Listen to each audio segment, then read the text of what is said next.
So I'm here today with my dad, Victor Banuelos Sr., and just want to chat a little bit about him. Recently, he came up on a 1928 Ford Model 8.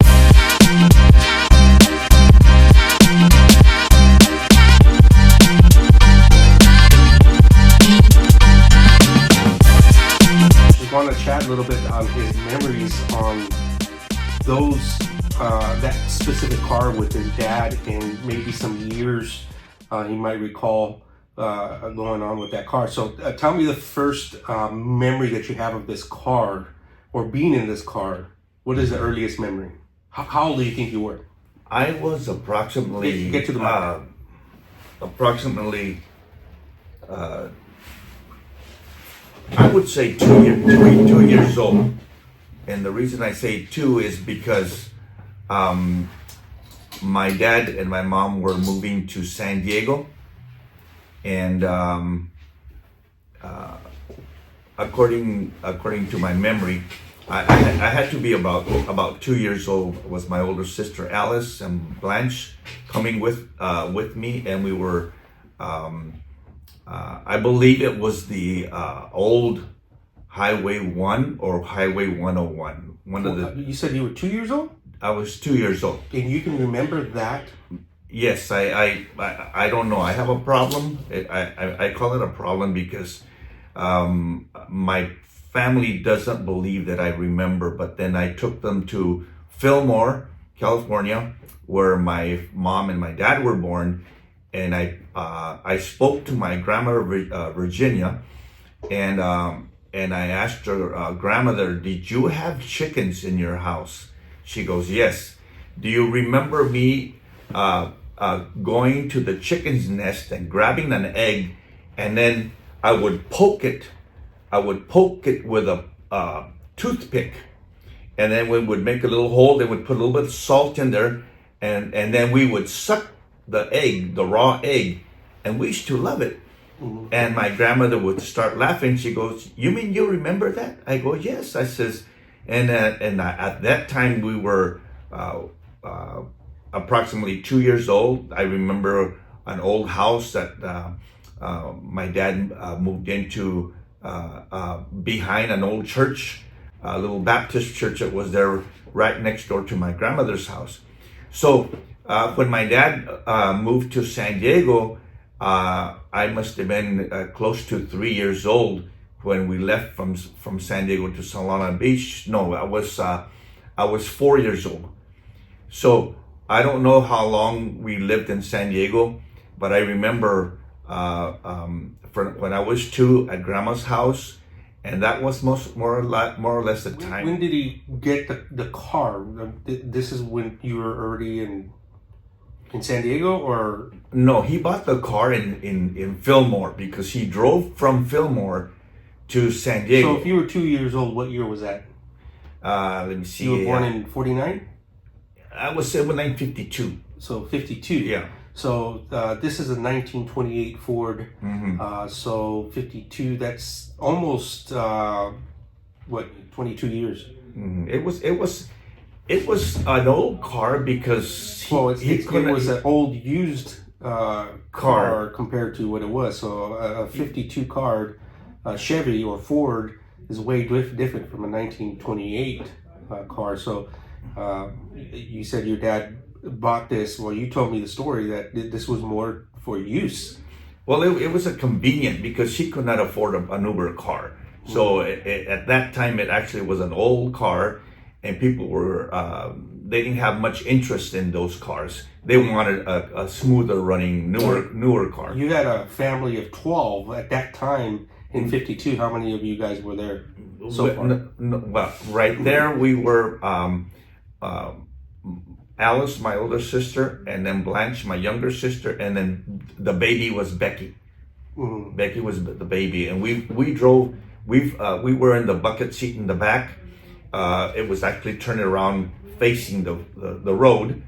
Now, I looked that up on the internet. Just looked to see if they had a reversed seating, and there's no such thing. So it's either was somebody customed it to make it fit backwards because in reality it's pretty dangerous. You know, if your feet are facing that way and the car takes off going forward, anybody who sits back there is going to fall, you know, or slide off. So, or it could have been a truck style conversion because a lot of those. No, it was a Model. It was a Model 8. I remember with the bucket seat. Yeah, yeah. But I remember sitting in the back, and for some reason in my mind, I see myself counting the little lines on the highway, and that's so easy because you just look to the left down and you can see everything. There's nothing getting in your way. No, but when I was a little kid, if you were in a bucket seat and you would look to the side, there wouldn't be a line there. And I could see the line actually leaving the car. Yeah. So you were sitting backwards. I was sitting backwards, facing I would be facing the cars that would be driving behind my dad. Okay, and so it had to be 1952, something around there. But what I say now, it was a car that he had because it was a need. Now I got it, and now it's a luxury because they're so expensive nowadays. Now, what did he drive before that? Did you know? Did he had anything before that? Did he mention anything? I don't remember him having. I remember him taking me to a dump in Fillmore where the people used to take their trash. I can't remember what car it was. I was too small. I must have been a year and a half. Talk about that dump story that you took a dog. Yeah, well, when I was a kid, living in my dad lived in some apartments my grandmother had built behind the house, and then later he decided to live on his own, and he took my mom to a house that was actually behind the Baptist church area, which is a block around my grandmother's house. And when we lived there, we had a dog. I don't know I can't remember his name, but I remember clearly he would play with me and would grab the cuffs of my pants and pull them and be barking and growling, but that was a playful thing. And then my dad couldn't afford to feed the family and feed the dog, and he took him to the dump. And that was pretty common back then. I don't know. I don't know. I was too small to know what was going on in the families around. But I remember sleeping in the front sofa facing the door, and it was an old screen door with a spring that would bring the door and close it automatically. And I don't know how many days it took, but I was sleeping, taking a nap one day, a small little boy, two years old more or less, and I remember the dog came back and he started scratching the door, and he was very happy. My dad thought he got rid of it, but the dog smelled his way back home, and it was amazing. And that's the first time I remember of somebody getting rid of an animal, and the animal actually walking back home. Wow. Yeah. And your dad kept it? We kept it for a while after that, but like I said, just about that time, that's when my dad decided to come back to San Diego. And that's where you guys went to La Colonia, they call over here? Beach? No, it was, we moved to actually San Diego. I don't remember the name of the street. I just remember the Weber Bakery. They used to make Weber bread, loaves of bread. And my mother would take me by my hand, and Alice, and we would walk across the street and walk down another block, and then walk to the Weber factory. And my mother would buy bread there. And I don't know where that Weber store is or the factory. I don't know if they got rid of it. But I remember we used to live a block away from the Weber bread company in San And Diego. your dad still had the car. I don't remember what happened to the car after that. I really don't know. Many times people they were so poor that when they finally got a hold of something, they would end up selling it, to make some extra money. And later on, my dad picked up a Model T pickup. I don't know what year it was. I remember it had a small little bed, and he had it. That one he had in Solana Beach, and every time it would rain, he had trouble starting it.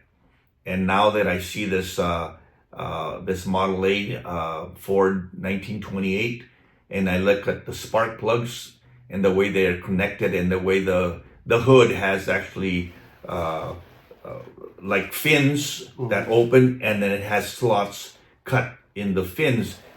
It's easy for moisture to get in. Yes, when it would rain, the water got into the engine. And this engine, so people know, is they don't have ignition wires. It was a bare copper wire per se. Yes. Connecting from the spark plug to the distributor, and it was out in the open. Nothing, so any type of moisture would, create corrosion and rust and all that stuff. So it was out in the open. So yeah, that's why it'd be tough to start these cars. Yeah. And you said, I think you told me your dad used to put towels in there. No. Now, what happened is, now that I'm that I've seen the way the engines run, and have a little bit more knowledge than my dad did, I would think all my dad needed is to throw a towel when it was going to rain, and the towel would pick up the moisture, and he would pick up, put a little plastic bag over it or something. Then he would pick up the towel in the morning and start his car and take off. Because it was a very good pickup, very reliable.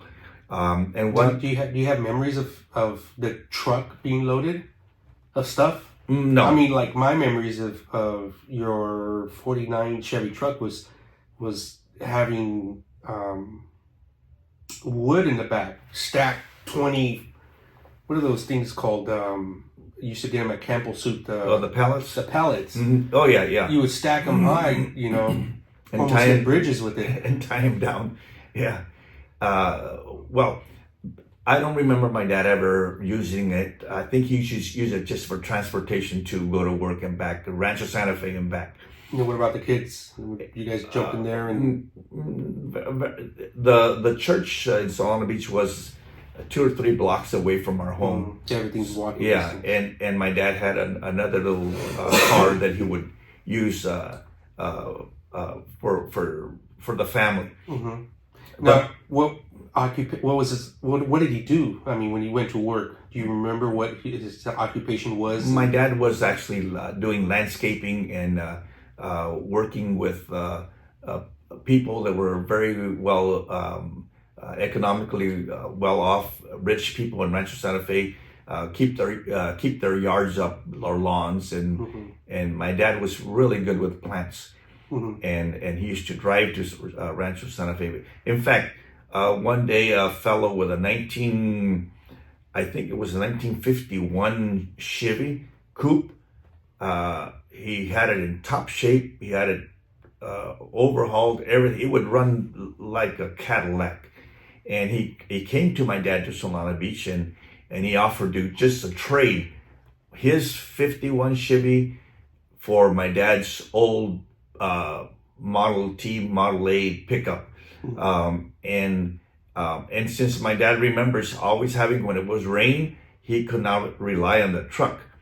And so he traded right across, just no money exchange, just one car for the other. And to my dad, it was a great blessing. But now that I look back, that guy, he probably was an engineer or something, because that coupe, he had it running like, I mean, you could start it and you could touch the car and you could not tell it was running. It was so smooth. And that guy took the little pickup and I don't know what he did with it, but it was in great shape, and I'm sure he redid it or something, because it was a very reliable truck, except when it rained. No, it was in the 50s. That's when they started doing all the Model A little hot rods and beefing them up, and that's probably what the guy's dream was. Like, hey, let me trade this car for that car, and it's very get possible. it in shape. Yeah, but to me, evaluating the value that those all old Model A's and Model T's and those old pickups, the way they gain value, this guy was very smart to be able to come to my dad and offer my dad a great deal. Right, it was a good deal for him because he got something new. Yeah, and then New word. And that guy actually ended up with something that he knew it was going to get a lot of value in the future. Well, both parties were happy. Yes. Both parties were happy. And any other memories with these Model A trucks or Model A cars that you have? That's the little truck that my dad had. I remember there was a young man in Solana Beach. His name was Steve. What was his name? Steve. I can't remember his last name. It was almost there. Yes. Anyways, he borrowed the pickup from my dad one time, and my dad was always a very low-key driver, very protective of his cars. And I remember he took it on a left turn or right turn, and he burned rubber with that little pickup.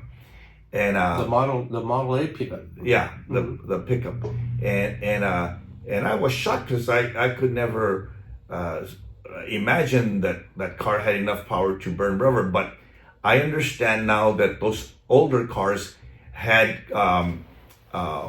the engine was connected only to one wheel. It was a one wheel traction. So if you would turn to the right and use the wheel that had the traction, you would be able to skid and burn rubber with it. And what'd your dad do? My dad never found out. Oh, no. My dad wasn't there. Yeah, he loaned it to Steve Hernandez, I think. So Steve Hernandez. Yeah, but they all loved it. There's Solana Beach. They all loved that little old truck. But that was long gone. That truck's long gone. Somebody has it. Somebody has it. But my memories are so beautiful when it comes to the Model A. Is that Model A or Model T? Model A. The 1928. Year 28 is a Model A. Yeah. It to me it's a great blessing to be able to drive a car that my dad drove, not because he had money, but because he did not have money. He could not afford anything better than that. And those were the cars that were left behind from other people that got new cars. And that's the only thing my dad had. Well, can you imagine? I mean, in the 50s, 52s, everybody knows that people used to buy secondhand cars for $150. Back then, like, here's a 52 Chevy Bel Air, here's $250.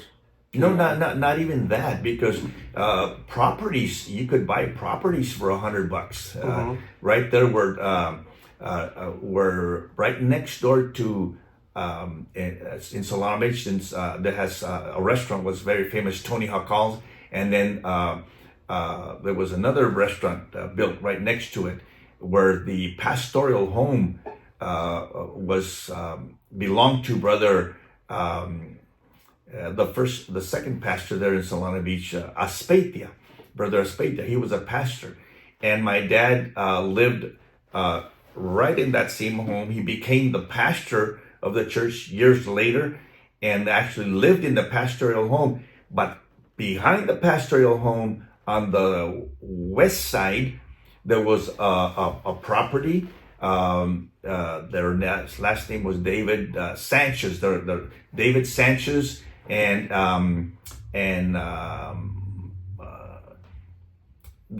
his mom was Aspatia, and they offered my dad a property there for $100, $100. And when I came from Modesto, 1992, I went to visit the area, and they had sold it for close to a quarter of $1,000,000, something like that. But way back there, quarter of a million. That's only 250,000. Yeah, but I mean, I'm talking 92. No, this was, I came here at 92. It must have been close to 2000 or something in the area when that Now property that thing sold. is probably $1 million. Probably so, yeah. So I don't think people, I don't know really, because Well, I mean, the stories that I got, I mean, that's what I'm getting at is that, here's the secondhand car, was given for cheap, and I bought it for, say it's $50 or you can have it. Yeah. If that was a 1950s car, can you imagine what it was like for a Model A? People just getting rid of it, like, I don't want it. I got my next car. Well, sometimes people leave them parked at the side of the house, or way back there, a lot of people live close to the ranches of lemon orchards and orange orchards and the walnut orchards in Fillmore. They were very famous. People would buy homes by getting the family together, and like my grandmother had 15 kids, but when they had only about 7, the older kids would go pick walnuts, and that's the way my grandmother, Virginia Alcocer, which was actually Sanchez Alcocer, she actually bought her first home by the checks that my mom and my uncles, my first 3-4 uncles, picking walnuts. But it was amazing how people would buy. You picked cherries, didn't you? No, I never picked cherries. I bought a cherry tree and I planted. Mom tells me that that record player that I have at the house. Oh yeah. That one we purchased as we got married. Our first furniture we bought, and we went to pick strawberries. Oh, strawberries. Yeah. And what is it during the summer? Is that? Yeah, it was a summer. I had a. In what city was that in? I think it was. I don't remember. It was Salinas area. It was Salina areas, but I don't. It was in the Salina area, but I don't know exactly where it was. We went for a weekend, and okay, let's try to do this. Just give me all the cars that you've owned. That I have owned. Yeah. Okay, if I go back to the first car that I had was a 1953 Chevy Bel Air. Okay, that's the first one that you bought. That I bought. Was it secondhand? Oh, way. I must have been 16, 17 when I bought that car. So how old was that car? Let me see, 53, 63. So at least 10. It was an older car. Okay, so 1952 Chevy Bel Air. That was your first one. You 50, bought it? A 53. 1953. This 53, you bought it with your own cash, your own working hands. Yeah, my father had too many children to be buying us stuff. We were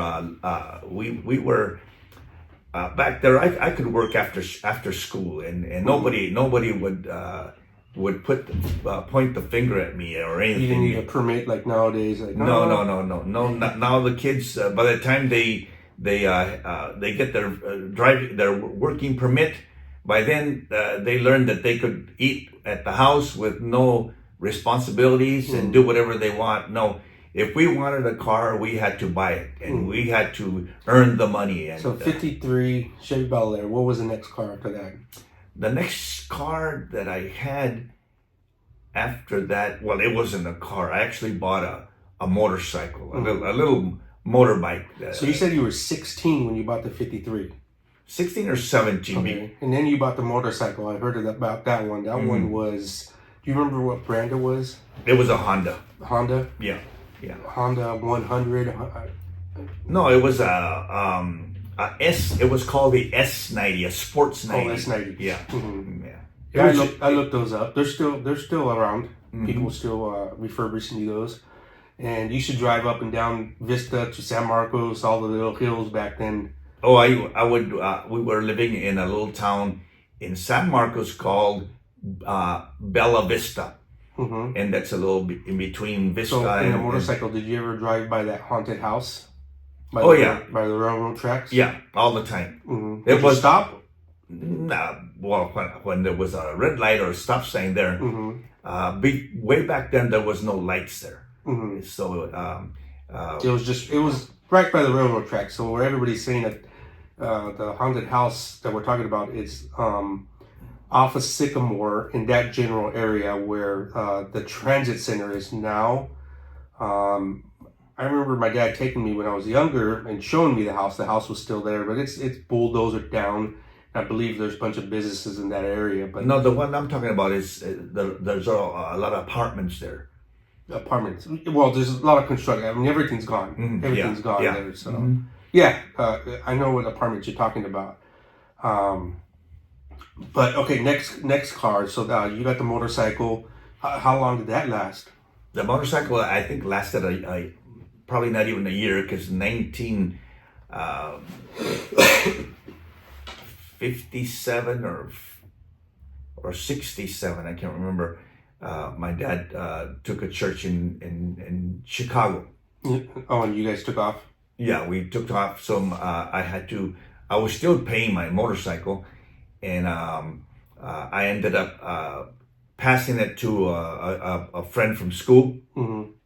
And So did you take the Bel Air up to Chicago with you? no, No. it stayed in the house where we were living there in Buena Vista. Mm-hmm. And actually, I think I sold it for $100 or something, just to get rid of it. There you go. That's what we're talking about. Cheap Yeah. back then. So okay, so you went to Chicago. What was the next car after that? The next car I had, I actually didn't have a next car until after I came out of. Well, I used to use my dad's car when I met my wife in Bible college. What car was that? My dad had a old Pontiac. I don't remember what year it was, but they used to call it the Bomb. Or So it was round. well, it was La old. Bombita. It was old, and it was actually.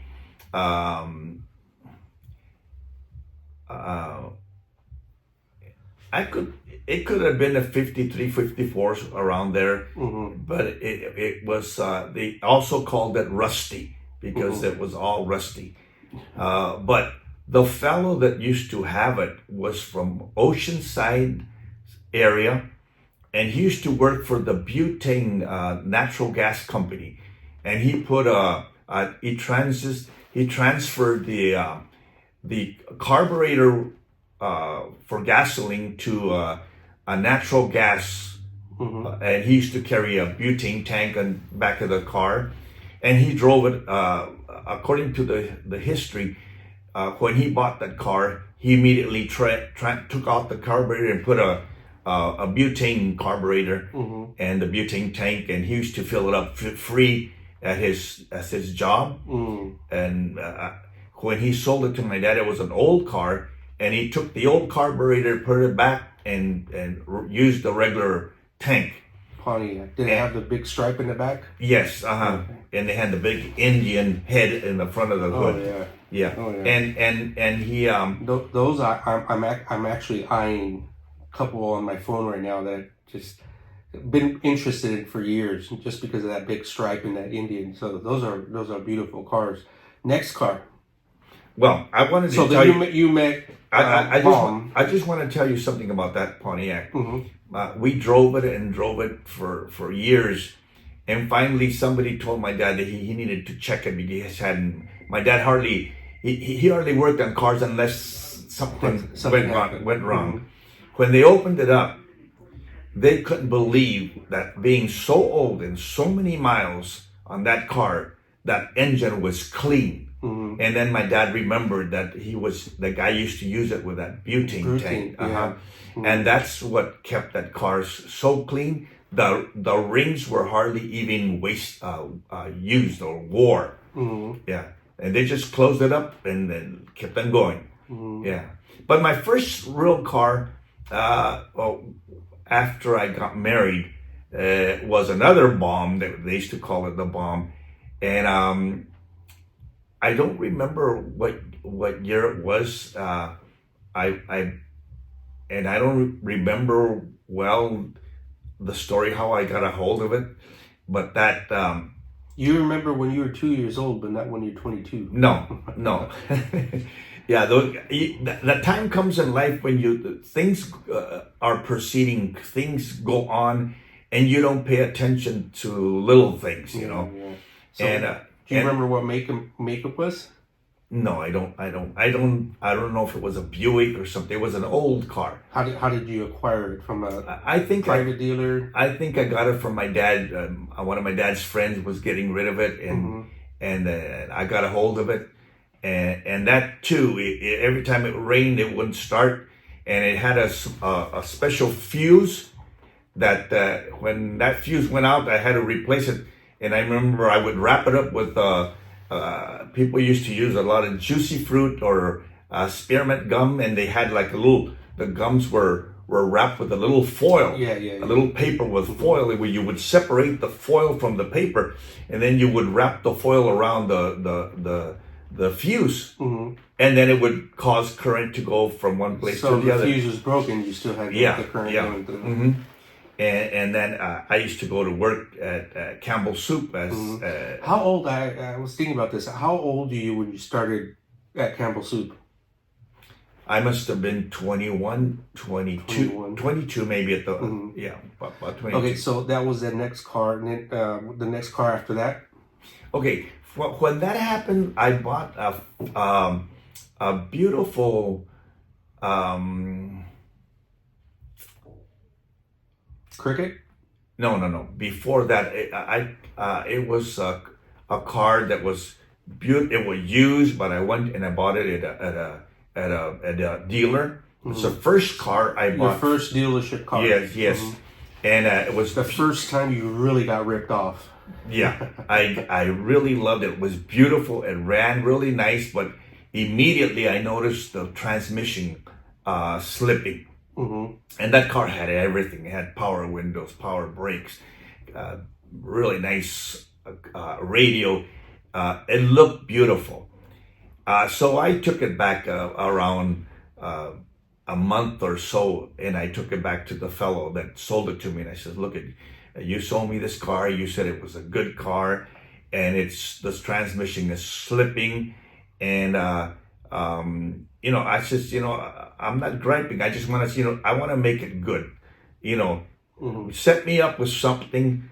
I want to buy something brand new, but something that's the least expensive. And I remember nobody used to buy 4-cylinder automobiles. And they had a car there, brand new, no miles. It was a Plymouth Cricket.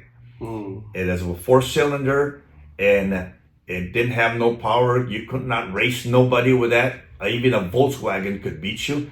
But I bought that, and I had that one for 10, 12 years without stopping. I used to go to Mexicali, no air conditioning, nothing. I used to go to Mexicali at least once a year, sometimes twice a year, go and come.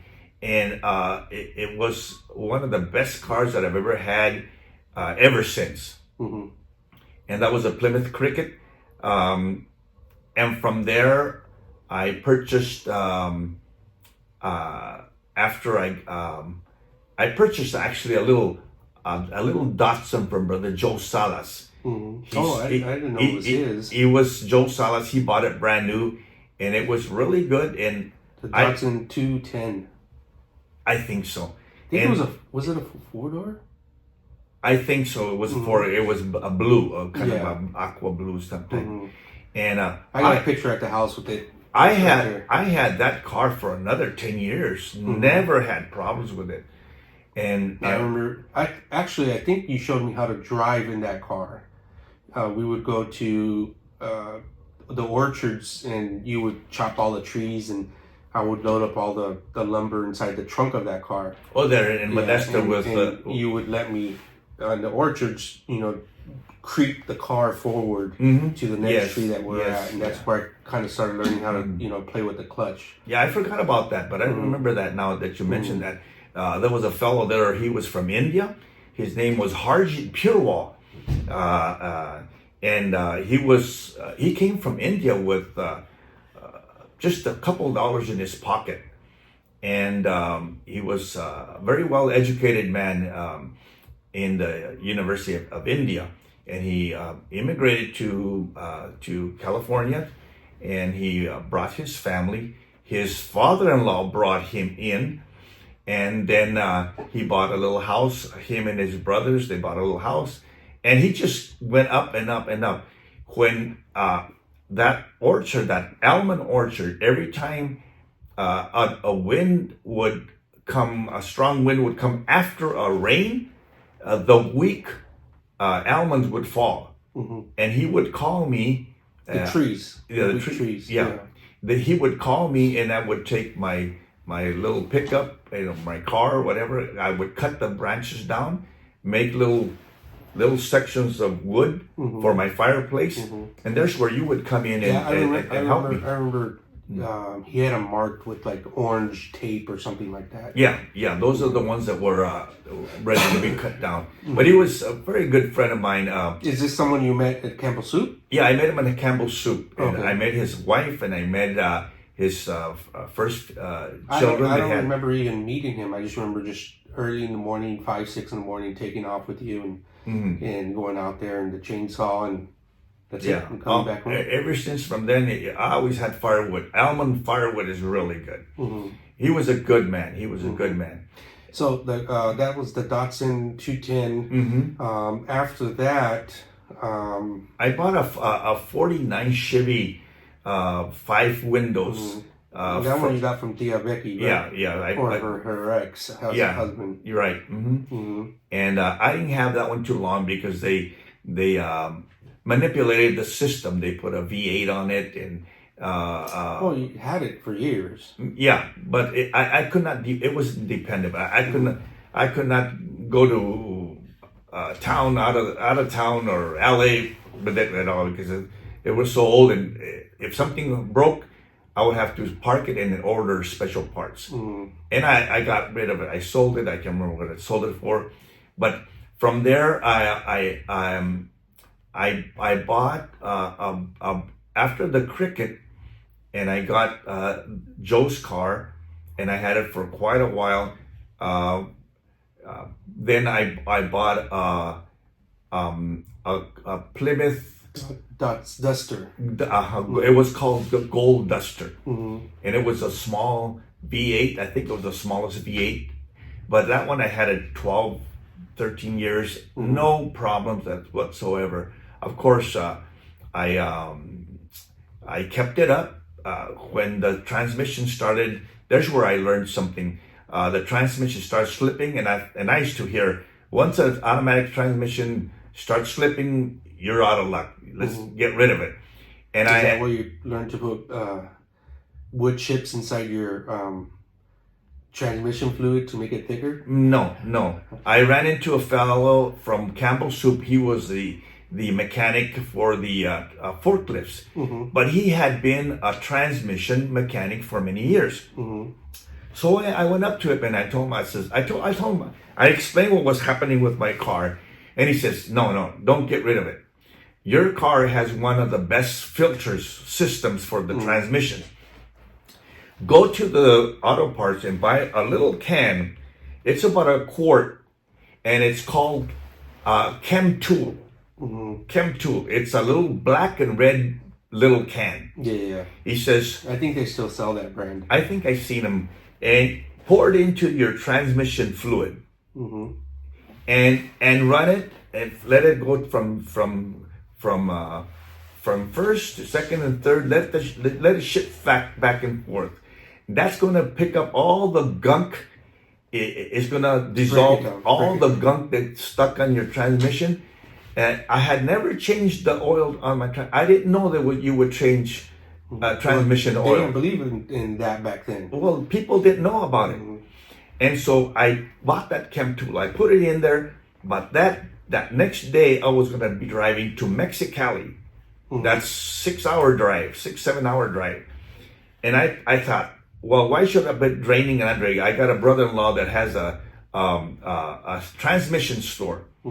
So I put the Chem 2, I drove it, and of course it would be going into first, second, and third.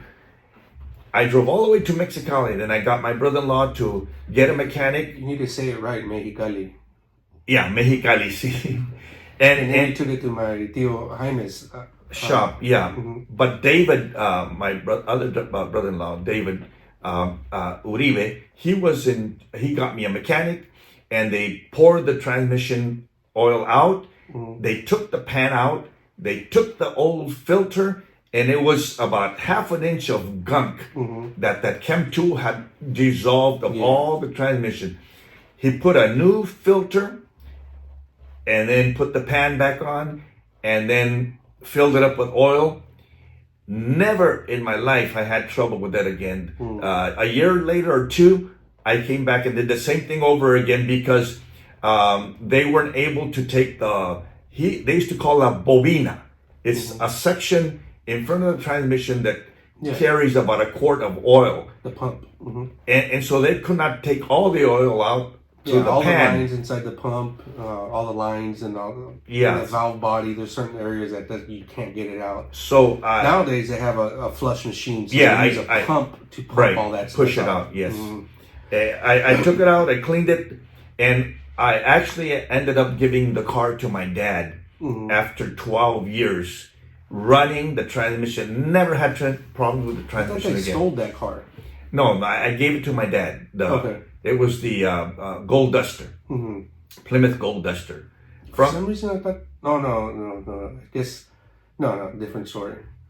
Yeah. Gave it to your dad. Yeah, I gave it to my dad. I remember buying after an Aerostar, a Ford. I think you were one of the first. I mean, those were popular when they first came out. I think we were the new people on the block that had the first ones of the Astro van. They're everywhere. Well, I don't remember anybody in the block that had one except a friend of mine that had one. In fact, we bought it because he was very happy with it. I still even remember how it smelled, very clean. You bought it brand new. Brand new. And the reason why I know that is because it came with a cassette tape. Player, but it actually had a cassette with it, and it had different songs from different artists. And I remember it had a cardboard sleeve in there, and it had one of Michael Jackson's songs in there. But it was a Ford tape. Because it was a Ford car. It came with a car, and I remember I used to play it all the time. I'm not sure if there was a cassette player in the back. But I know I had controls in the back of the Astrovan to be able to put headphones on and push play and stuff like that. Well, that's a Mickey Mouse thing that I did. I was doing videotapes for weddings, and I had a 12-volt screen for monitoring my videotapes, and I actually took that and connected it to the cigarette lighter, 12 volts, and I added a cassette player and a little screen for you guys to see. So, because every time we used to go to Mexicali, we would be driving like 5 miles from the house, and you would say, "Dad, are we almost there?" And that was every 5-10 miles, "Daddy, are we almost there?" So you put a VHS conversion. I remember that. Yes. I remember the color of that little TV that was in there.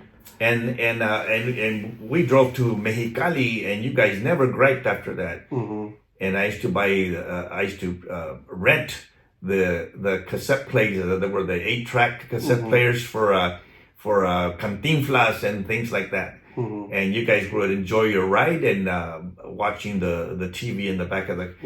And I used to tell my mom, your mom, I used to tell her, "Amor, this is a great idea to put things on the cars with videotape players. Mm-hmm. And I never did nothing about it. Now everybody has video players. Yeah. And they're built they're into the cars. now. Now they just use their phones. Yeah, yeah. So that was, you said 86 or 89 Astrovan? Well, it was in the 80s. We know that. I don't remember. So after that... But after the Aerostart, I moved to San Diego, and I bought a little Honda hatchback. The 91? The red one? The little red one. Yeah. Yes. Mm-hmm. Later on, I gave it to you. Mm-hmm. And that car was so good in gas, and it wasn't powerful, but it would run. Mm-hmm. And if I used to go had a hill going up at a distance, I would press on the gas going down, and I would go up that hill 60, 70 miles an hour, no problem. No problem.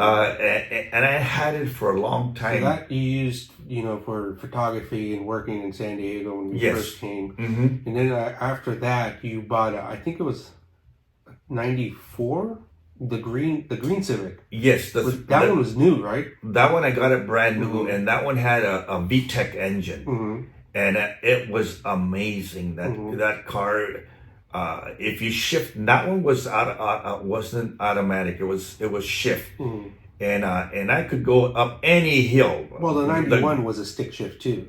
Yeah, the older one was a stick shift. And the Datsun 210 was a stick shift. Yes. Mm-hmm. And Was that it Datsun 210, I showed Mama how to drive. Mm-hmm. I showed Ana Lilia, which is my older daughter. Mm-hmm. I showed her how to drive stick. I showed Rosie how to drive stick, and I showed Victor how to drive stick. Yeah. And then later I had when my grandson, my second grandson, or Analilia's first boy, I showed him how to drive shift on a shift. A car that had a shift Andre. transmission. So after the 90, I'm getting lost now. Now as we're getting closer, now my memory's getting worse. Yeah. 91 Civic, you had the green one. You gave that to Grandpa. That I remember. Well, that was that little Honda VTEC. Mm-hmm. Grandpa needed a car, and so I passed it to Grandpa. It was very good car, and so after I gave that one to Grandpa, let me see that I'm losing my memory right there. I can't remember what car I got after that. Wait a minute. Was it the Infinity? No, that was recently. No. I bought a little Toyota. I think I got it used. We actually had. It came out really you're good. Talking about that Toyota van. No. The pre. No. That was. It was a little car, a little Toyota 4-cylinder.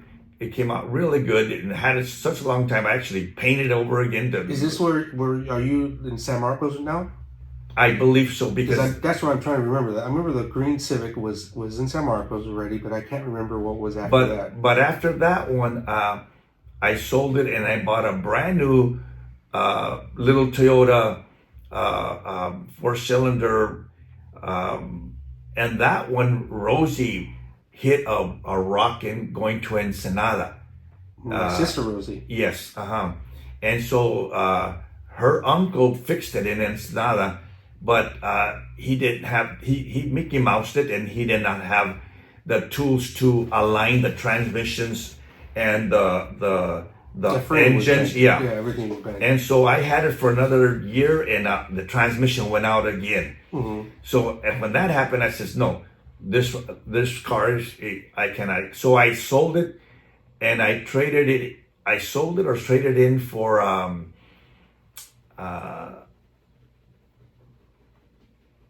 I'm trying to. Is that the Toyota now? I'm thinking of that Toyota van. Yeah. It was a Toyota. It starts with a P.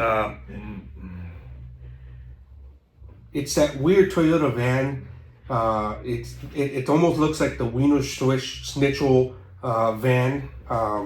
The engine was on behind us, underneath the floor. It was a weird setup. So those have like little 4 cylinders, and the reason why is because of the shop. When we first opened up, or back in those days, we used to work on those cars, and it's just an awful setup of where the engine and transmission was for that car, and on top of the type of technology they're throwing into that car, the new stuff they're trying to implement. Toyota Primera, something like that. But that's probably one of the worst vans Toyota Well, ever made. we had good luck with that car, but we didn't have it that long. And we got rid of it. And I remember I got I think after that I got a brand new Nissan Maxima. Yeah. The Maxima was beautiful, candy apple red type. Okay, car. now I remember. And it ran beautiful. It had the only thing I didn't like, it had front wheel drive, and but it ran really good. Never had problems with it. And the reason I got rid of it because the front bumper was so low to the ground that every time you drove into a city parking place, those bumpers for your wheels, when your wheels would hit and hit the bumpers on the road, the bumper of the car would hit that cement thing, and within 2 or 3 times after you come out from the store, you would back up, then that little bumper would hit your bumper, and it would pull the bumper up and actually tore it up. Brand new car, it just tore up, and I didn't want to mess with it, and so I thought, if I ever get rid of this, they're not gonna want it because the front thing is messed up. So I took it to a fellow here in San Marcos, and he knew a little bit about cars. He was he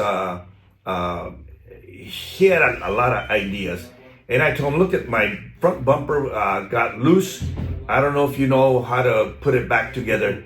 And he said, oh, I have some what did he call them? Chilillos. I said, what is chilillos? Zip tie? He says, no, they're the little, and he got these little sheetrock screws that look like little nails, but they're like screws. And he got the bumper, and through the inside, he lay under the car, and through the inside, he put those chilillos, he called them chilillos, little black screws, all through the bumper, and got it back together, and it looked good.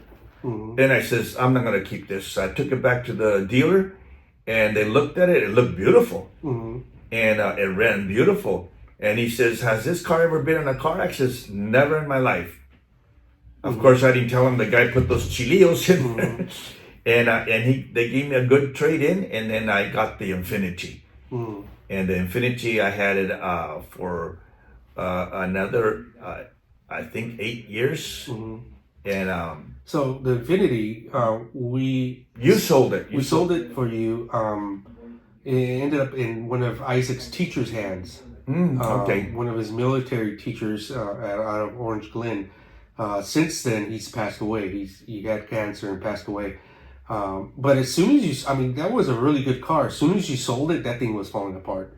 Well, I don't think it was intentional. But I remember him bringing it in. We started doing bearings and wheel bearings and all kinds of. Maybe he beat it up more than you did. But that was a good car. Infinity. After that, you got the Volt. You had a Toyota Tacoma pickup. There's a couple cars we skipped because you had a Nissan Maxima truck, the purple one. Yeah, but those I bought them used. I bought that one from a fellow, in Encinitas someplace. And these are like kind of like work cars, extra cars. Things I had them on the side for. I was working as a pastor then, and I always needed for move this for me, this for the. I remember even using that pickup truck when I was working for Ashley's. Mm-hmm. Remember, after our Ashley's, we'd go deliver Yes. people's sofas and everything. Right.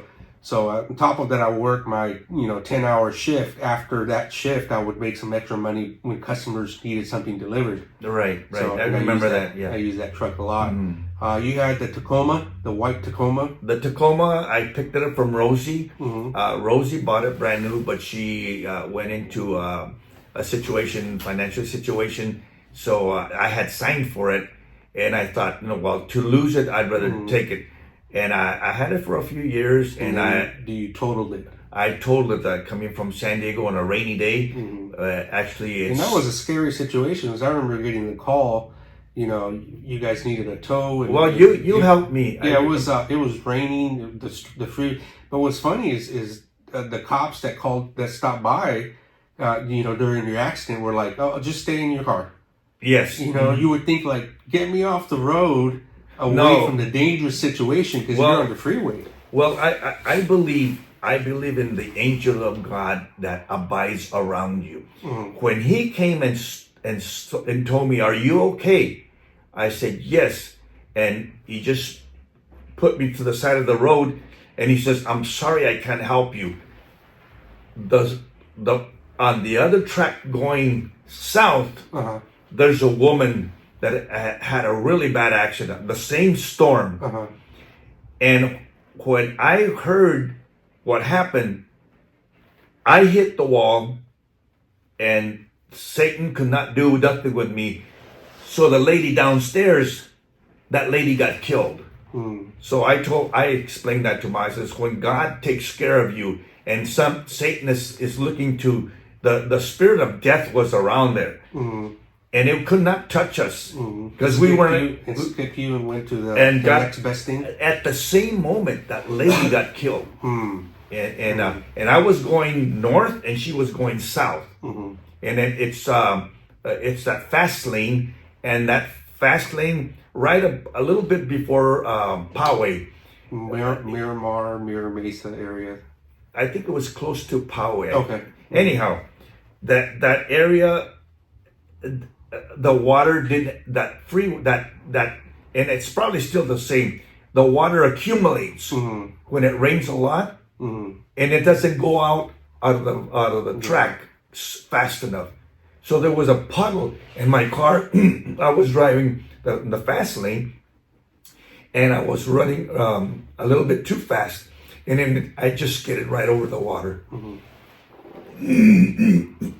Excuse me. So that Toyota truck was gone through the collision, or it was totaled. The frame was bent and everything. And I think that was even before the Infinity, so we skipped that. But right now, you got the Volt. You were very happy with the Volt. After the Infinity, I traded it. I had been studying a lot the Volt. I work as a pastor, and I would think we were spending close to $500 a month in gasoline with the Infinity, and doing a lot of just local running. Of course, our meetings in San Diego with pastoral meetings with the bishop. We would run all the way to National City area. But there's water right there. Yeah. Is that yours? No. You want some water? No, I'm fine. But when I studied about the Volt would give me 54 miles on a full charge, which was all electric, no gasoline. You know what's? I'm gonna hold you up on that. So what's funny is 54 miles per gallon. Okay. But no, 54 miles per charge.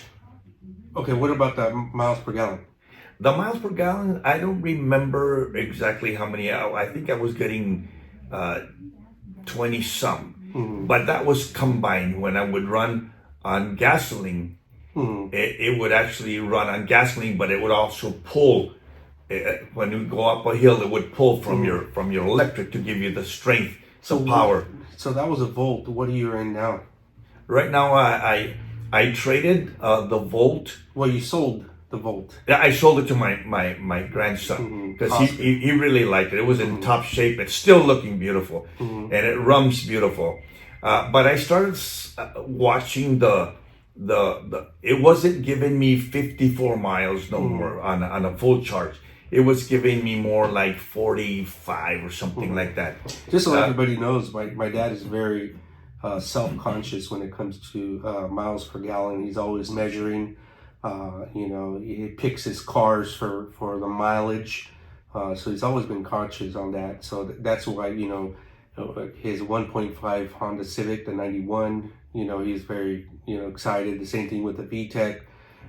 It was, what was the VTEC? Yeah.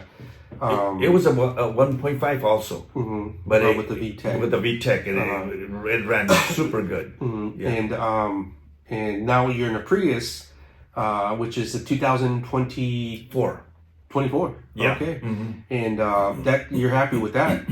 Well, that one only gives you, I think it's set up at 42.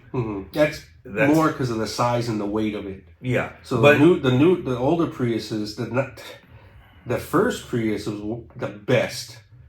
It is the ugliest thing out there, but it was the best when it comes to gas mileage. And then it's more weight, more people, more passengers, and the things, more technology, and your car looks like a full sedan, but it's the weight. It's very small. It's very light, but it's not small compared to the first.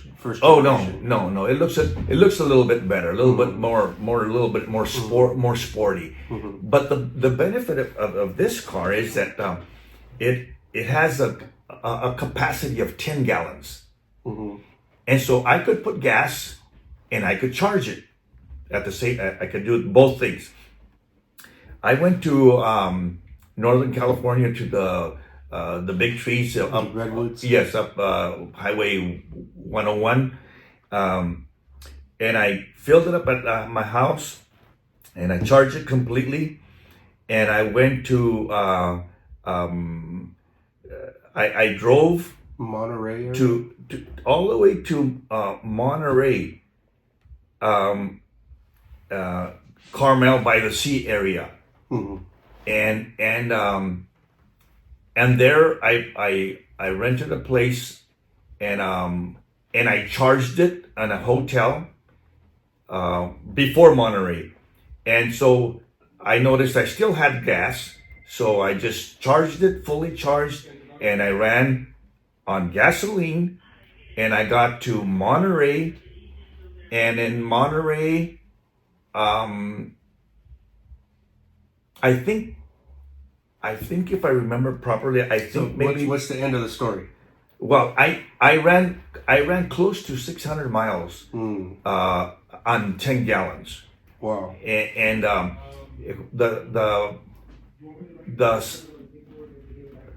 I remember going to an Indian reservation way by the Redwoods, because there was an Indian reservation that had the cheapest gas station there in Northern California. And before I left, I went and I filled it up. And then I drove back home, and I drove. I forget it. What do you think after this car? Tesla? I don't think so. I don't like the Tesla because I like the consistency of the plug-in. The plug-in with the Chevy Bolt, it was excellent. I could go any place, and I didn't have problems with stopping because I didn't have no energy. I ran out of electricity. I would go with my gas. When I run completely with, like right now, so you're saying you feel comfortable with very secure with having both. Yes. Okay. On this Toyota Prius, I'll drive when I go on a long distance. I fill it up and I charge it up, and I drive on gas. And when I run out of gas, I know I still have 30-40 miles to go fill up. And the good thing about it when all of your electric power is gone, it has a reservation. That reservation never goes out. Why? Because the car will not let it go completely without energy, electric energy. It's just as a few miles of electric energy, but it recharges it, and It's a smart car. yeah, and I will still have the power to it only has a 2.0. So could this be your last car? It's very possible, but you know how things are. You know, something else comes up and The newest and latest. right. So, And Dad, why don't you tell everybody how old are you? right now, Mm-hmm. I'm as old as my old car. No, right now I am. I'm heading to. I'm 75 right now. 75. Mm-hmm. So, 2025. Anything you want to do in 2025? Well, Any goals or any plans that you want that you and Mom might have in your head? Like, hey, let's try this year.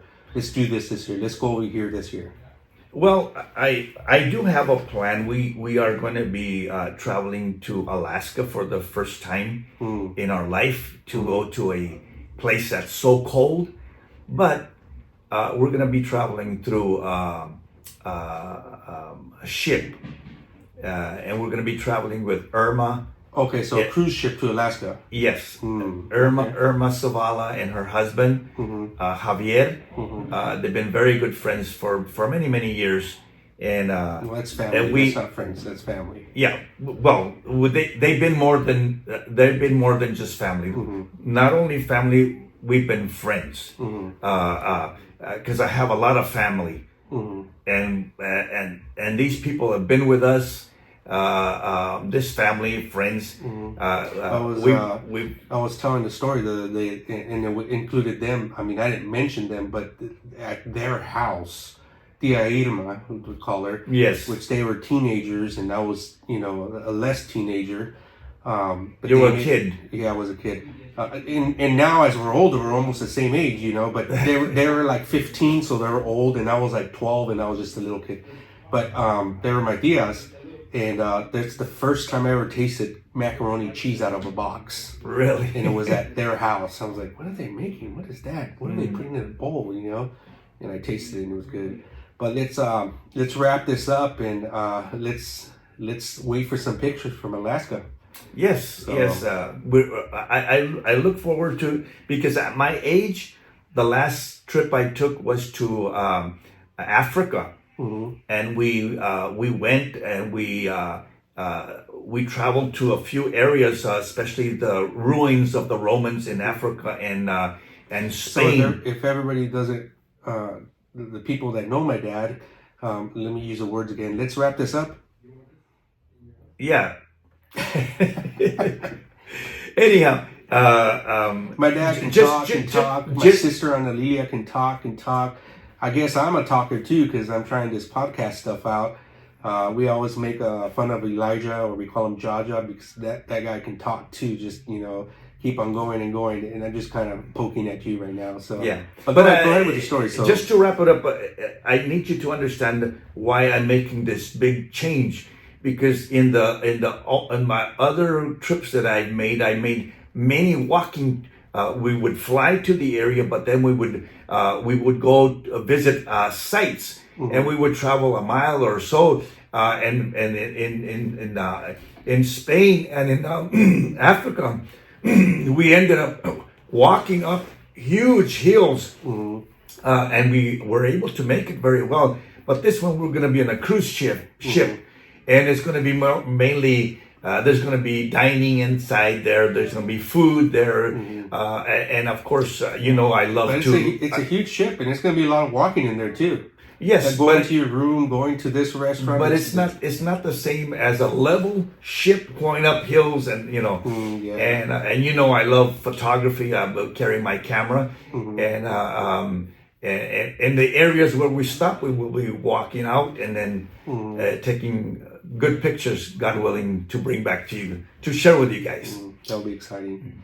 Well, Dad, thanks for joining us here, and I look forward to the next time we talk. We'll pick a subject. This was a cool little subject on cars, and hopefully a lot of my listeners and family and friends, just family alone, can learn a little bit more about you and your childhood and your youth and your stuff, because you have a big family, 12 brothers and sisters. Yes. Scattered throughout the United States. Mm-hmm. And life has grown you apart in a sense that everybody's living life in different areas.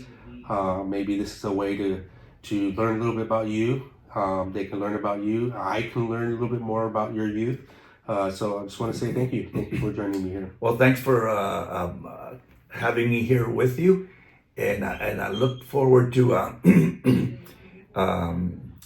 I brought my Model A 28 here to the shop, and they were able to fix the carburetor. Thank you very much. Mm-hmm. And I thank what's his name, Alfredo, for his insight in being able to work with these old cars. They're very simple. I was watching him tear the carburetor apart there at my house and cleaned it out. And I looked at him and I said, I could do that, but it's amazing. He's good and he did a great job.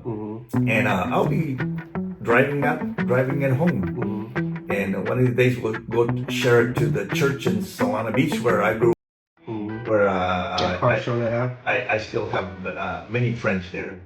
So thank you very much. Have a good day guys. Yeah.